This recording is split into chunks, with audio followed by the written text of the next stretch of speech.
नमस्कार दोस्तों, दीपिका ऑफिशियल में आप सभी का स्वागत है। आशा करती हूँ आप सब लोग ठीक होंगे। तो आज हम आप सबके बीच लेकर आए हैं एक प्यारा सा सोहर गीत, छठी मैया का सोहर गीत। बहुत ही दर्द भरा है, तो आप लोग सुनिएगा और कमेंट में ज़रूर बताना दोस्तों ये सोहर गीत आप सबको कैसा लगा। तो ये सोहर गीत दोस्तों एक दर्द भरी कहानी है एक बाझिन की, उसे लालन नहीं होता, तो वही अपने दर्द को इस गीत में बता रही हैं। आप लोग सुनिएगा और कमेंट में ज़रूर बताना दोस्तों ये गीत आप सबको कैसा लगा। सात बीरान कई बहिनी आता भैया कई दुलारी ता मैया जी कई प्यारी नी हो। हे बहिनी सातऊ बाईजी मिली छठ पूजैया और व्रत कराई हो। हे बहिनी सातऊ भौजी मिली छठ पूजैता और व्रत कराई हो। अंगना में ठाड़ी नाना दिया ता भौजी से राज करई हो। हे भौजी हमहू के पियरी मंगावता हमहू छठा पूजबाई हो। हे नौजी हमहू के पियरी मंगावता हमहू छठा पूजबाई हो। काऊ तू छठा पूजबू काऊ तू भूखबू ना दियाई हो। हे नदी तोरे पिया घर से निकालता सासू गरिया माई हो। हे नदी तोरे पिया घर से निकालता सासू गरिया माई हो। ननदी नाही तोहरे गोदी माला नावत कैसे छठा पूजबू हो। हे ननदी काही तोहरे गोदी माला नावत कैसे छठा भूखबू हो। सात भौजी चालाली पोखरावता और छठी पूजाई हो। हे बहिनी आंगने माठाड़ी नना दिया मनाही माना रोवाई हो। हे भौजी आंगने माठाड़ी नना दिया मनाही माना रोवाई हो। हे मैया कमने करमावा से चूके त भौजी ताना माराई हो। हे मैया कमने करमावा से चूके त भौजी ताना माराई हो।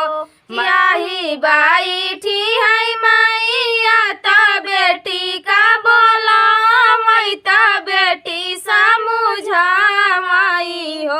हे बेटी छठी मैया होई है सहाय लालाना तोरे होई है हो। हे बेटी छठी मैया होई है सहाय लालाना तोरे होई है हो। रोई रोई पूछाई बेटी सुनाहू मोरी माई आई हो। हे मैया काई से के छठी व्रत रहबैता कैसे हम पूजबाई हो। हे मैया कवन विधिया हमारा बैता हम के बतावाऊ हो। हे मैया कवन बरना छठी मैया ता हम के बतावाऊ हो। हे मैया कवने बरना छठी मैया ता हम के बतावाऊ हो। गोरे बरना छठी मैया ता बहुत दयालु हो। हे भैया दाई दे तू एक ही लाला नावा जनमा जुगा पूजबाई हो। हे मैया दाई दे तू एक ही लाला नावा जनमा जुगा पूजबाई हो। के आई ना दिया त दे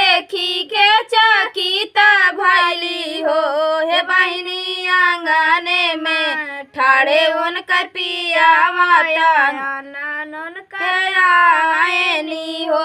हे बहिनी आंगने में ठाड़े उनकर पियावाया नाना उनकर आएली हो। हे धाना चलती उनाया पाने नगरिया तया पाने ससुर भाई हो।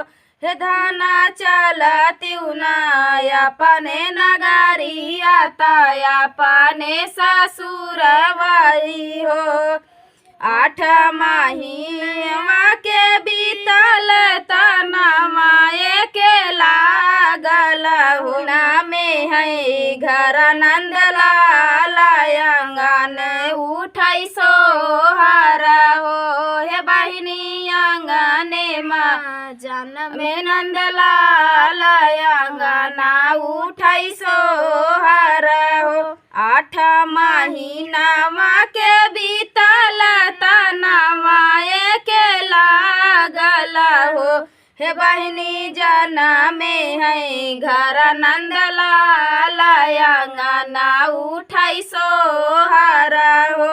हे बहिनी बाजिनी के नाम हे बहिनी बाजिनी के जनम ललनावा आंगन उठाई सोहर हो। हे बहिनी बाजिनी के नामवा छूटल आंगन उठाई सोहर हो। हे बहिनी बाजिनी के नामवा छूटल आंगन उठाई सोहर हो। बीराना कई बहिनी आता भैया कई दुलारी त मैया जी कई प्यारी ली हो। हे बहिनी सात भौजी मिली छठ पूजैया उर व्रत कराई हो। हे बहिनी सात भौजी मिली छठ पूजैता और व्रत कराई हो। तो ये प्यारा सा आप सबको ये गीत आप सबको कैसा लगा दोस्तों?